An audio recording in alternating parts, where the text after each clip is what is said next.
Денешната тема на муабет ни е винскиот туризам и развојот на кавадаречкиот крај во таа смисла.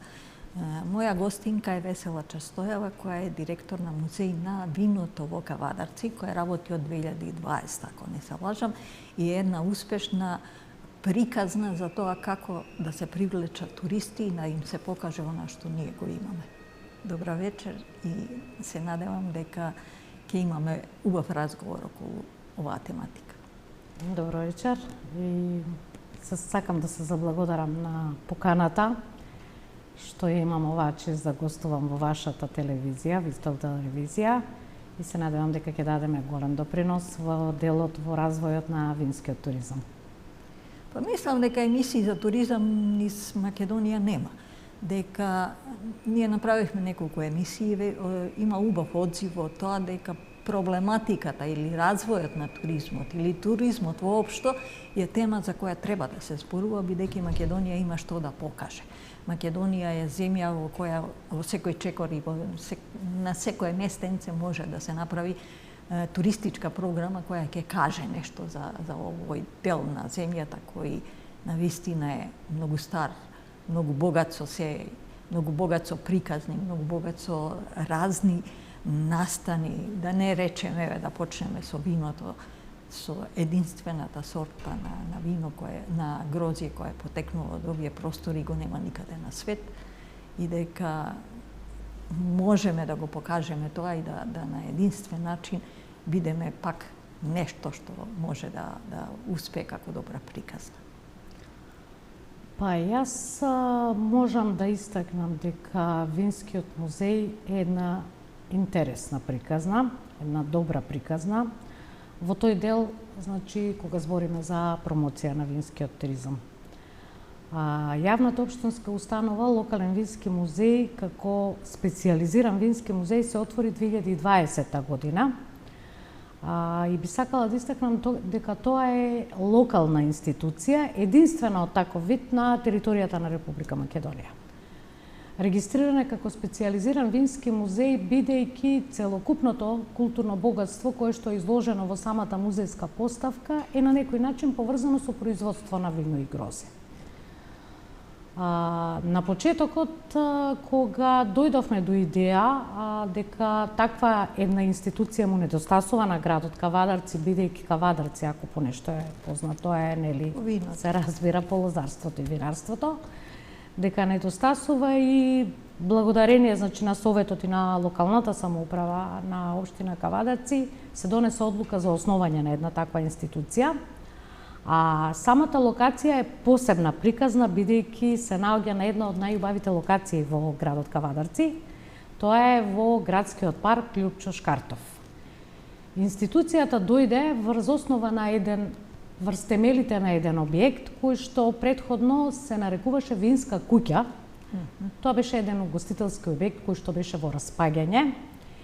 И благодарение на локалната самоуправа и на градоначалникот господинот Митко Јанчев успеа да се обезбедат средства од фондовите за прекугранична соработка и од Бирото за регионален развој, како и од Вардарскиот плански регион, и да се на темелите на овој објект, значи таа винска куќа која што беше угостителски објект, израсне Винскиот музеј.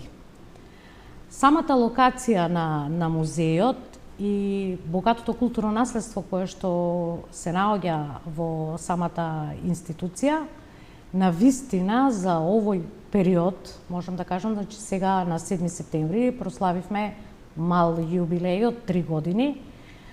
Доприносе за голем број на посетители. Можам и со бројки да ви споменам дека за овие 3 години Винскиот музеј го имаат посетено над 11.000 посетители и реализирани се околу 400 евенти, значи настани, поврзани со промоција на грозјето, на виното. Сега би сакала да споменам дека музејската збирка како се конципираше во самиот Вински музеј. На територијата на општина Кавадарци во 1885 година постоела винарската визба Велкови. И до ден жив е дедо Коле, кој што е нели, од таа лоза, од таа генерација, која што функционирала како што споменав, значи оваа винарска визба 1885 година и кој што голем број на предмети ги даде како донација на Винскиот музеј. Бра.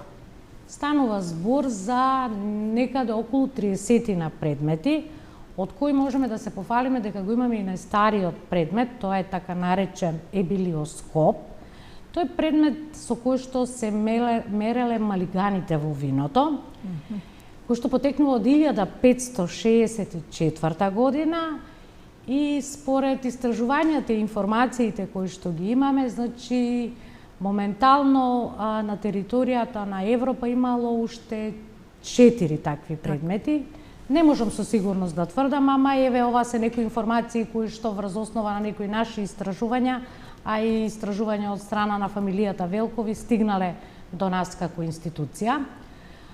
Предметот е изложен во Винскиот музеј и навистина буди голем интерес кај пошироката јавност, значи кај посетителите, бидејќи првпат се гледаме таков предмет во нашата земја.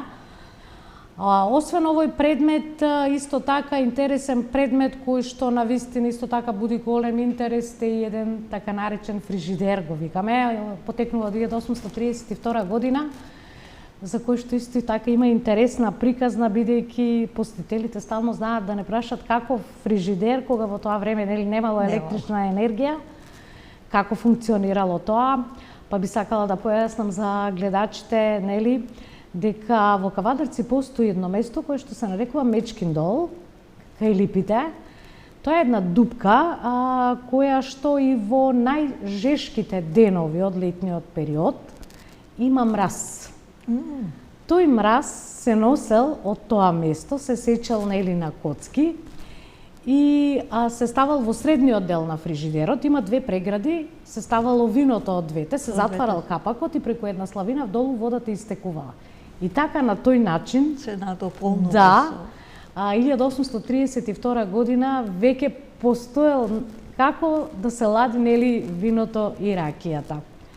Во самата музејска збирка има доста предмети, значи бројката надминува веќе над 100 предмети, кои што, како што споменав, се исклучиво поврзани со преработка на вино и грозје. Значи од најстариот казан, како се варела ракијата во тој период, мулјачот, разни билници, се надевам гледачите знаат, тоа се нели стаклени садови сплетени со врбови гранчиња каде што се чувало виното, бочви, каци, алат со кој што се обработувала виновата лоза, разни мерачи, алкомер, широмер, виномер, со кој што се мерела јачината на виното и ракијата, првите печати од винарската визба Тиквеш, исто така се изложени во самата музејска поставка. Разни препарати со кои што се заштитувала виновата лоза. Тука би сакала да спомнам, значи имаме две прекрасни справи, тоа се сумпурица со која што се заштитувала виновата лоза. Таа е претходница на грбната пумпа, која што понатака нели со развојот на технологијата се прскала виновата лоза. Интересен предмет кој што неодамна стигна во музејот и уште една пумпа со германско производство кој што некој наш кавадарчанец успеал да ја набави, а потекнува од 1900 година, која што исто така предизвикува нели интерес. И да не ги набројувам сите предмети, би застанала тука за да побудам интерес кај пошироката јавност да дојдат и да го посетат Винскиот музеј и навистина да видат што поседува, да ја слушнат приказната за постоењето нели на винарството и лозарството како стопанска гранка уште од давно време и да можат се разбира да уживаат во овие работи. Кога сме веќе кај тоа, од кои држави и кои луѓе доаѓаат да ја посетат? Да го посетат музејот и начинот на дали е тоа индивидуално организирано или како? Како што споменав, значи со малиот јубилеј од 3 години вадевме статистички податоци, досега музејот го посетиле 11.000 посетители, од кои што навистина морам да споменам дека поголемиот број се странски посетители, Сега, која е причината зошто странските посетители? Затоа што има наплив на странски туристи во Република Македонија, кои што сами се организираат, но дел исто така гости наши се и делегациите кои што доаѓаат во посета на локалната самоуправа на општините, различни амбасадори, амбасади, па ќе дојдат, значи, во работна посета, па после ќе ни се јават, ќе дојдат неофицијално, приватно. Исто така посетители кои што ја посетуваат Македонија, кои што нели во Скопје се, но Винскиот музеј веќе добро препознае на винската карта, така да голем број на посетители од страна. Значи можам да кажам дека баш сега кога правевме отчет за работењето на самата институција, немаме од каде немаме посетители. Значи од Финска, Данска, Норвешка имаме посетители. Најголем дел се од Грција, Бугарија, нели нашите соседи. Србија исто така, пошто му е попатна станица кога одат на одморите, знаат да заврдат на кај Кавадарци.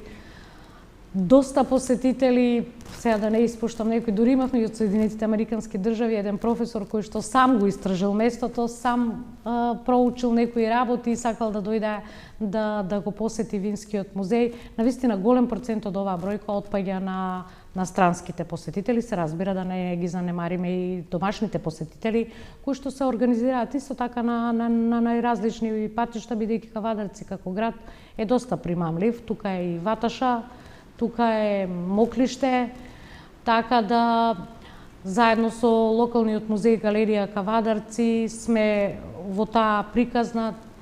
Тука е куќата на Страшо Пинџур и навистина посетителот која ќе дојде во Кавадарци, неизбежна дестинација се сите овие објекти. Сега беше фестивалот Тиквешки грозови, така? Да. Мислам дека тоа е исто така дел од посетители кои сигурно дошле да го видат, да напоменеме дека не се наплатува влегувањето, дека е разгледувањето со кажување на вработените да добијат добри информации и дека навистина треба да се посети. Морам да напоменам дека не сум го посетила и дека е тоа еден од објектите кои веројатно прва можност ќе го направам тоа. Да позборуваме малце за делот на винските патишта кои неминовно водат низ Кавадарци и колку тука и како се одвива тоа на начинот на дали има туристички програми кои ги наведува тоа, дали луѓето сами се снаоѓаат па доаѓаат да го посетат тоа, винари има доста начинот како тоа се посетува и што е, и дали тука во таа соработка музеот си ја наоѓа својата приказна. Па вака, на почетокот би сакала да истакнам дека оваа година, мислам, дали 2022 или почетокот на 2023 година, имаше некоја иницијатива преку Отворен Балкан, да може оваа стратегија да се развива. Мислам дека тука беше вклучена и Агенцијата за поддршка и развој на туризмот, но сметам дека тоа е многу малце направено до сега. И сметам дека тука треба многу да се работи, бидејќи ние како Тиквешки регион сме доста познати во тој дел на винските патишта. Знаете и сами дека винските патишта на територија на Република Македонија, колку што се сеќавам, над 80% се во Тиквешкиот регион. Да. Кога зборувам Тиквешки регион, значи зборувам тука по Вардарието, некаде, значи почнувајќи од после Велес, Градско, Неготино, Демиркапија, Кавадарци, Росоман, значи некаде над 80% се е концентрирано во овој регион. Мислам дека 14 од 100 припаѓа на Полошкиот регион заедно доле и само 4% на источниот регион. Таков податок имам сретното. Значи најголемата концентрација на винскиот туризам е токму во Тиквешкиот регион. Сега, од кога постои Винскиот музеј, со неговиот раст растат и малите семени винарии, кои што се партнер на Винскиот музеј во остварувањето на промоцијата на винската култура. Доста мали семени винарии се регистрирани за овој период во Тиквешкиот регион, со кои што Винскиот музеј има склучено договори за соработка. бидејќи ние самата работа во музеот наметна и други работи кои што се неопходни во тој дел, некако компатибилно одат. Така да во оваа година со одлука на Советот отворивме градска винотека, која што се наоѓа во центарот на Кавадарци. Бидејќи знаете како, Гордана, кога ќе ти дојде посетител, он ќе ја разгледа поставката, ќе ја слушне приказната, на крајот сака да го проба тоа вино. Јасно. Од кога ќе го пробам и вика јас сакам да си купам вино. Бидејќи ние како музејска институција не бевме во можност да можеме да го продаваме тоа вино. Како основач се јавивме и формиравме трговско друштво Доел градска винотека, каде што ги промовираме малите семени винари, можам да кажам. И сега, ако ме прашате зошто малите семени винари, затоа што комерцијалните винари можете да ги најдете и во маркети. Јасно. А исклучиво малите семени винари можете да ги најдете во овие специјализирани продавници, каде што можат посетителите да го купат тоа вино по пристојни цени, значи цената на виното е истата таа цена која што посетителот може да ја набави во самата винарија, но за да не ги шетаме посетителите низ Кавадарци од таа винарија, значи сите тие вина можат да ги најдат на едно место во нашата специјализирана продавница, која што профункционира од 1 мај. И навистина тоа донесе уште поголем, како да кажам, поголема самоодржливост на самиот музеј, бидејќи музејот се финансира, како што споменав, од локалната самоуправа, па сега пробуваме на тој начин, бидејќи како што споменавте и вие сама дека влезот е бесплатен во музејот, пробуваме на некој начин да можеме да остварува музејот некој приход за да постои таа самоодржливост со оваа промоција и продажба на винските производи. И би сакала да споменам дека не само вино, во специјализираните продавници може да се најде и маџун, гроздов сок. Имаме склучено договори со неколку дестилерии, значи тука станува збори за домашна ракија. Се разбира, нормално би сакала да истакнам дека за тоа имаме добиено и дозвола од Министерството за економија, лиценца, дека ние како специјализирана продавница ги исполнуваме условите за да можеме да ја вршиме оваа дејност. И посетителите сега, да речеме, се задоволни затоа што веќе самата приказна веќе се комплетира. Значи он ќе дојде, ќе слушне, ќе проба и на крајот може да се замине и со вино кое што ќе го потсвеќа на овој географски регион. И ќе ја пренесе приказната да донесе нови гости. Тоа се тие вински патишта за кои што спомнав дека треба да се работи. Јас би спомнала дека таму треба стратешки да се работи на тоа прашање, да се донесе една национална стратегија за промоција на винскиот туризам, поточно на тој тиквешки вински регион. Затоа и ние како музеј, ако можеш да приметиш, го носим името, значи локален вински музеј за регион Тиквеш Кавадарци. Значи ние го обединуваме целиот регион. Кај нас во музејската поставка, значи освен предметите, значи освен промоцијата на богатото културно наследство, имаме и комерцијален дел каде што се изложени сите вина од овој тиквешки регион. Значи дали станува збор за мали семени винари или за комерцијални винари, сите се изложени во изложбени витрини и на секој посетител точно му кажуваме приказната кои се тие винари кои екзистираат на овие простори тука во Тиквеш. Тука доаѓаме до приказната за Станушина, која мислам дека многу малце е искористена како можност за убава приказна која ќе привлече туристи. Не само виното, туку и самата лоза која потекнува од тие простори која има единствена таму. Така. Станушината е автохтона сорта на грозје која што ја има само во Тиквешкиот регион. Мислам дека имаше некои напори да се пресадува и на некои други, но интересно е што таа автохтона сорта во тој регион ја викаат и сорта на издржливост, бидејќи може да издржи и суша и пониски температури и ја има најмногу во Тиквешијата. Едно од најбараните вина во градската винотека е токму Станушината. Овие мали семени винари доста ги обновија лозовите насади со ова Станушината, бидејќи како што споменав, значи не бара посебни услови, овие услови што ги нуди Тиквешкиот регион се услови во кои што таа може да вирее. Интересна арома има. доста е прифатена, доста е промовирана од наша страна. Ние заедно со Тиквешки семејни винари имаме обично секоја година настан, ден на станушината, каде што сите мали семејни винари, па и поголемите, ги обединуваме на тој ден за да можат да го презентираат тоа вино.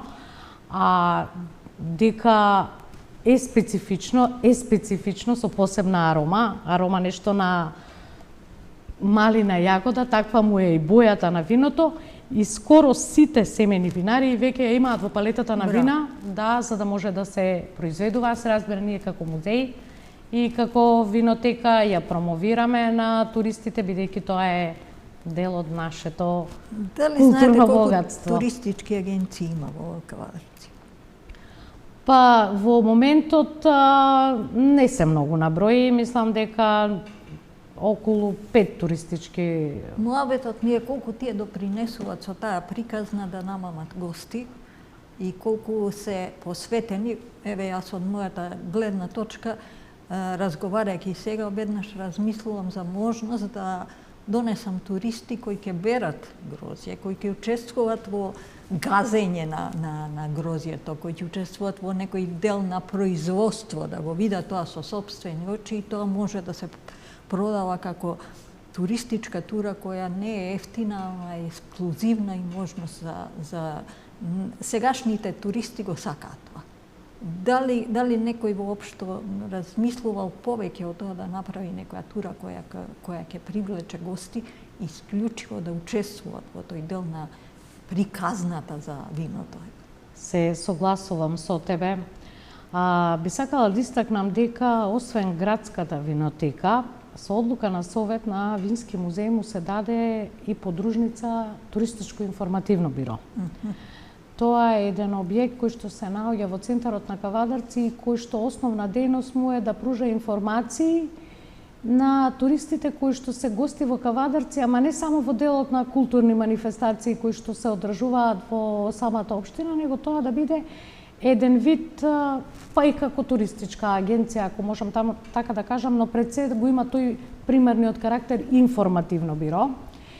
И бидејќи оваа година ни е предаден тој објект на работа на Винскиот музеј, планираме во програмата за работа за 2024 година пред се прво да направиме туристичка мапа, што е тоа што посетителот во Кавадарци треба да го посети. Второ, да направиме информација во некои брошури кои се тие сместувачки капацитети кои што градот Кавадарци ги нуди за да знаат посетителите нормално каде би отишле да се сместат. И трета работа, една информација за туристите кои се тие ресторани кои што, сега ти ќе дојдеш, ќе си пробаш вино, сакаш локална и традиционална тиквешка храна да пробаш. Така да ова сето ни зацртано во програмата за наредната година. Ние работи општината на некоја стратегија заедно со туристичките агенции и одделот за туризам во општината, но пак би сакала да речам дека тоа мора да се реши стратешки, дефинитивно, системски на ниво на држава, бидејќи ние сме само како еден дел сегмент кој е крај од државата. Така, ние не би можеле ништо повеќе да направиме ако тоа не е решено системски на нивото на државата, и сметам дека тука во рамките на тој проект Отворен Балкан веќе имаше некоја иницијатива. Знам дека имаше во Белград саем на вина. Да. Каде за жал ние не бевме поканети, еве како единствен вински музеј, морам да го констатирам тоа. Беа поканети некои од малите семејни винари, но ние како единствена институција за вински туризам, за промоција на вински туризам, не бевме таму, за да можеме сепак, ова се големи настани каде што може да се разговара, може да се склучуваат договори, да се промовира и така натаму. Затоа пак ќе речам, мислам дека ова прашање треба системски да се реши на ниво на држава. Тука и Агенцијата за промоција на туризам, кој што е наш партнер, ние праќаме стално информации до Агенцијата за настаните кои што ги одржуваме во рамките на Винскиот музеј, така да отворени сме за соработка и се надеваме дека уште по... Дали Агенцијата за промоција ве има како презентирано на нивната страница. Да. Во тој случај, по мене би требало да ве викнат на сајм. Како дел од програм. Не знам, мислам дека тоа да не беше во организација на владата преку проектот Отворен Балкан, но покана Винскиот музеј нема добиено, така да остануваме ние најголемата подршка да имаме исклучиво од локалната самоуправа. Јас морам да напоменам, не знам колку имаме до крајот уште, дека вие бевте пред ова директор на Археолошкиот музеј, од каде и се познаваме, и имам впечатоци дека во тоа време музеот на вистина располагаше со многу работи кои едноставно за прв пат беа поставени и кои беа добар презент на Македонија и од самиот постанок на овие простори.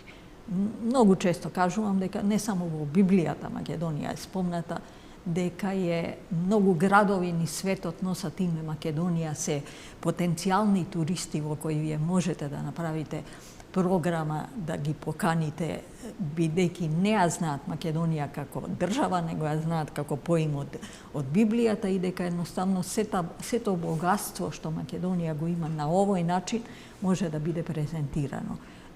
Веројатно, не знам како да напоменам, денешната поставка во голем дел не е онаква како што беше кога е отворена. Јас морам пак да кажам дека многу ми беше драго додека бевте директор да бидам дел од посетители, да донесам, да снимиме материјали, да покажеме, бидејќи навистина имавме што да покажеме, и искрено не се срамам со сегашната поставка која многу елементи едноставно ги нема тука. За жал, морам да се согласам со вас. Во Археолошкиот музеј бев од самиот почеток, значи можам да кажам основач на збирката на Археолошкиот музеј. Археолог сум по професија и работам изминатите 15 години во делот на музеалството. Археолошкиот музеј на Македонија беше замислен како национална установа, впрочем тоа е и денес, каде што ќе биде изложено националното богатство во Република Македонија, за да може туристот, бидејќи туристот доаѓа во Скопје, на едно место да ги види сите предмети кои што се од, пак ќе кажам, од национален интерес. И навистина се направи една прекрасна поставка во која што беа вклучени сите археолози кои што и денес работат во Археолошкиот музеј. Тоа е нивно дело, нивна работа, но за жал морам да констатирам, и тоа и јавно го имам објавено во некои колумни на социјалните мрежи, дека денес Археолошкиот музеј не е тоа што беше, од еден репрезент на македонската археологија. Искрено и немам информации колку луѓе го посетуваат, бидејќи нема никаде да прочиташ, а нормално и нема информации што се работи, барем тие информации не стигнуваат до мене, иако навистина пробувам да ги добијам. Знам дека нумизматичкиот оддел повеќе не функционира. Не само што не функционира, него доаѓате и гледате празни, што е најстрашно. Празен е тој простор, празен е третиот кат од Археолошкиот музеј, каде што беше сместен античкиот, хеленистичкиот период, класичниот период. Имам информација дека само функционира праисторискиот оддел и нешто малце од средновековниот период. Нумизматичкиот кабинет, односно нумизматичката збирка, беше една од најрепрезентативните и навистина ја работевме заедно со еминентни стручњаци од тој дел, и од Народна банка, и од кустосите нумизматичари кои што беа вработени во Археолошкиот музеј, кои што уште се таму. Од кои причини, навистина не знам, ќе ви упатам да го поставите тоа прашање на менаџерскиот тим во Археолошкиот музеј, но сликата која што ја оставив, можам да си земам за право да го споменам тоа, бидејќи Музеот во периодот додека бев јас директор, бев директор 5 години од 2012 до 2017 година, впрочем тогаш уште и не постоеше, малте не се правеше од почеток оваа институција, бидејќи претходно археолошкиот оддел функционираше во рамките на Музеј на Македонија, како археолошки оддел. Со носењето на одлука на владата на Република Македонија во 2012 година се подигна на едно повисоко ниво и се смести во делот на Законот за култура како национална институција која што ќе се грижи за движното археолошко културно богатство. И навистина беше така се до некаде 2017 година, впрочем кога и јас заминав од таа институција и еве денес сите можат да го констатираат тоа дека музеот полека го губи тој сјај, да не употребам некој потежен збор. Немам зборови, мислам дека е жалосно што е во таква состојба, тој се наоѓа на многу убаво место, на многу убав пристап. Она што мене ме загрижува или што полека ги губиме можностите за тоа што го имаме да го презентираме, бидејќи еднаш го има, еднаш го нема, не води кон добри работи. Вие рековте сте археолог по професија и моето прашање би било следно: колку археологијата и туризмот се поврзани? Многу. Колку е тоа функционира или не функционира како Сега треба? колку функционира, тоа е друго прашање. За поврзаноста, тоа е како да кажам, тоа е нешто, значи археолошкиот локалитет како археолошки локалитет ќе се истражи. Тој мора да има само одржливост. Јасно. Значи тој археолошки локалитет, тие предмети кои што ќе се извадат таму, мора некој да ги види. Значи поврзаноста со туризмот, како да речам, навистина е голема, затоа што една од клучните работи, освен нели истражувањето, популаризирањето, е и презентацијата на археолошкиот материјал. Вие знаете дека пред 5-7 години постоја кампањи на археолошки истражувања на територија на цела Македонија и беа вклучени сите во тие кампањи за археолошки истражувања, зборам од студентите па до доктори на науки, магистри, значи или странски ангажирани студенти, странски студенти, да. И сето тоа се истражуваше во големи кампањи. Целиот материјал кој што беше предмет на тие археолошки истражувања завршуваше во археолошкиот музеј на Македонија. Нормално потоа иде тој предмет на конзервација, на реставрација, се до негово нели изложување во витрините за да можат туристите на крајот да го видат. Немаме такви кампањи сега. Не постои такво нешто. Има неколку проекти кои што се финансираат од страна на Министерството за култура, но морам да истакнам дека се во мал процент, бидејќи буџетот е намален.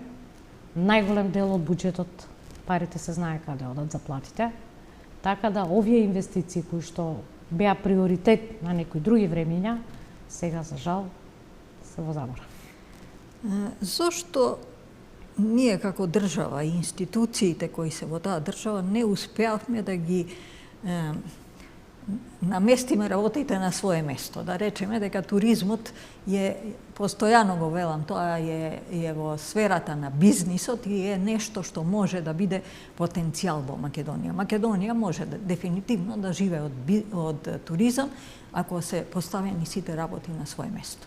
Јас се согласувам навистина затоа што Македонија навистина има што да понуди на странските посетители, на картата. Тие се враќаат многу задоволни од тоа што го гледаат и едноставно не им е јасно како не го искористуваме многу повеќе тоа. Тука има многу фактори што се причина за сето тоа. Јас не би сакала да наврегувам нели во овие работи, бидејќи и емисијата е во тој дел, но сметам дека тука треба еден рестарт.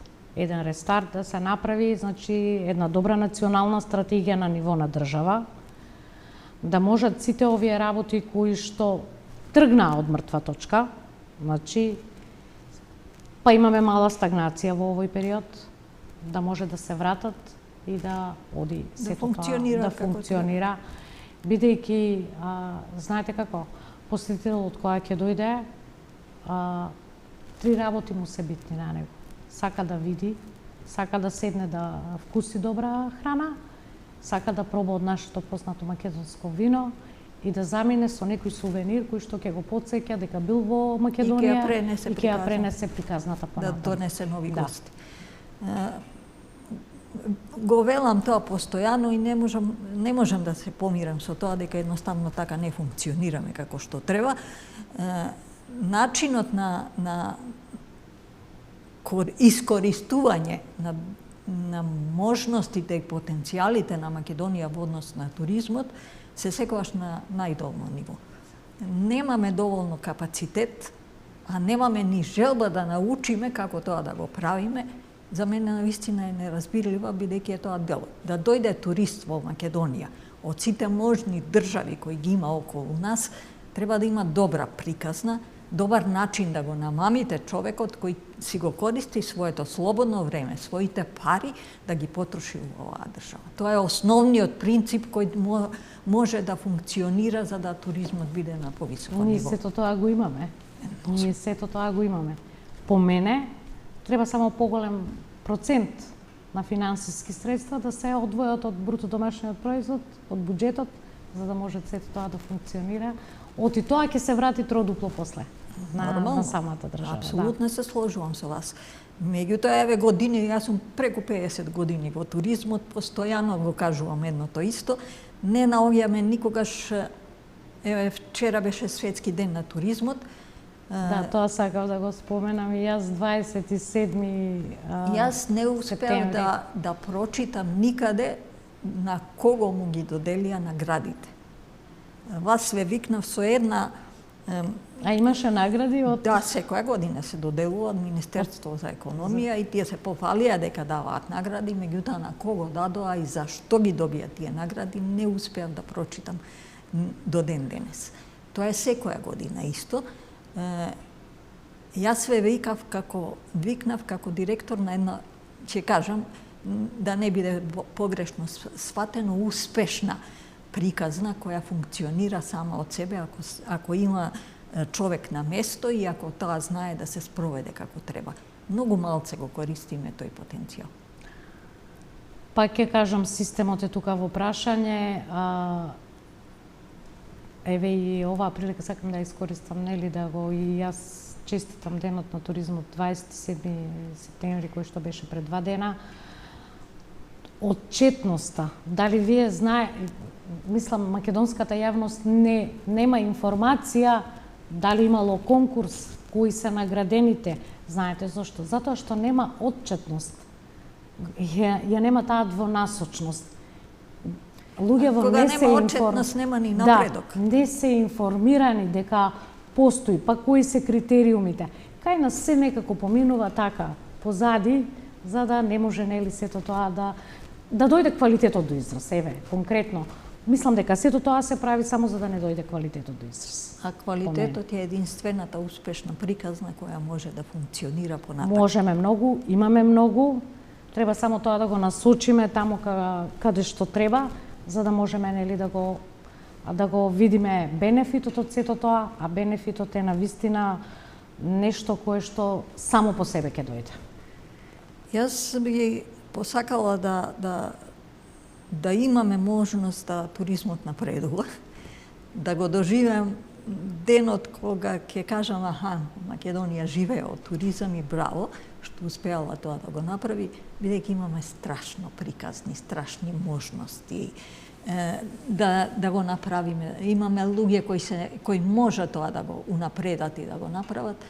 Едноставно само треба да функционира како такво и да на начинот на кој ние го презентираме тоа им дадеме можност на луѓето од странство, од домашни туристи. Јас ќе кажам дека голем дел на жители на Македонија не си ја знаат сопствената земја. Посетата на Кавадарци, на музеј на вино, на пределот околу Кавадарци и тоа што го има, е за многу малце непозната приказна. Колку во делот на тоа се е посветено на младите, бидејќи на младите останува државата, останува приказната, останува развојот. Колку во музеот, ќе се вратам повторно на музеот, доаѓаат ученици. ученичките посети се доста редовна пракса, бидејќи самата локална самоуправа преку секторот образование ги има вклучено сите основни и средни училишта кои што се во голем број, не зборувам само за Кавадарци, за околните општини кои што гравитираат према Кавадарци. Така да посебно овој период сега, септември месец, како почнува учебната година, сите во нивните планови имаат зацртано посета на Винскиот музеј, бидејќи уште од мали се запознаваат со традицијата, со обичаите, со винската култура. Така да во тој дел сме доста задоволни, зборам на општинско ниво. Сега тука многу ни помагаат Еразмус Плюс проектите, кои што училиштата ги имаат склучено преку нивните програми. Тоа се посета на ученици од сите земји во Европската Унија, кои што пак понатака ја пренесуваат приказната и континуирано во текот на целата година ги имаме овие Еразмус Плюс проекти. И морам да истакнам дека не само од Кавадарци, него и од соседната општина Прилеп, Еразмус Плюс проектите, како ние, како Вински музеј, како Винска приказна, сме доста актуелни, значи посетата и од страна на соседната општина, зборувам сега конкретно за општина Прилеп, ја имаме во изминатиот период. Би сакала уште да споменам дека како институција имаме доста атрактивен надворешен дел на самиот музеј, кај што организираме различни манифестации, ама зборувам пред се културни манифестации. Значи, излегуваме во пресрет на сите кои што организираат културни манифестации. Дали е тоа во делот на фолклорот, дали е тоа во делот на джезот, имавме интересен джез концерт, дали е тоа во делот на винските салони, вински базари. Еве сега во ноември е месецот на младо вино. Значи, континуирано тука имаме соработка не само со малите семејни винари, него и со сите невладини организации, сите јавни институции, јавни предпријатија кои што на некој начин организираат било каква културна манифестација, во Винскиот музеј. Пак ќе речам заради атрактивноста на самиот објект, кој што е сместен во срцето на градот Кавадарци, во прекрасната шума, во градскиот парк, близу до стадионот Тиквеш. И еве ја користам оваа прилика да ги поканам сите кои што досега немаа дојдено во Кавадарци, да го посетат градот Кавадарци, кој што навистина последните 5, 6, 7 години доживеа ренесанса. Ја сватам и поканата лично, бидејќи не сум го посетила. За жал, при крај сме со разговорот. Јас се надевам дека гледачите успеа да дознаат за работи кои не ги знаат за Кавадарци, пак е и од моја страна една покана да го посетат и да допринесеме на некој начин во развојот и приказната да ја пренесеме на другите, бидејќи заслужува да биде дадена така како што е. Македонија има што да покаже, Македонија има што да даде. Македонија е во делот на овој Балкан едно мало неоткриено нешто, ја многу често знам да кажам незнаена земја, која заслужува да биде многу повеќе позната. Дозволи ми на крај, јас би сакала да ти се заблагодарам на поканата. Благодарност и до Вистел телевизија што ни овозможи да го презентираме овој музеј, на твојата амбициозност, на твојата харизматичност и можам да кажам дека ти си човек кој што навистина долги години е во оваа бранша и ќе ни биде големо задоволство да дојдете во Винскиот музеј, да направиме некоја репортажа, па да можете да се уверите во нашата приказна која што навистина заслужува да се види. И јас се надевам дека ќе успееме да дојдеме со екипа која ќе направи убава репортажа, бидејќи Кавадарци навистина го заслужува тоа. А од друга страна и начин да допринесеме барем малце да го популаризираме тој дел на Македонија и да им покажеме на гледачите дека навистина треба да се посети тој крај и да тој биде еден дел од националната програма на понуда на туристи, на наши и на странски туристи, и дека тоа е навистина приказна која со задоволство секој посетител после тоа може да ја има како нешто што е дел од Македонија. Не знам колку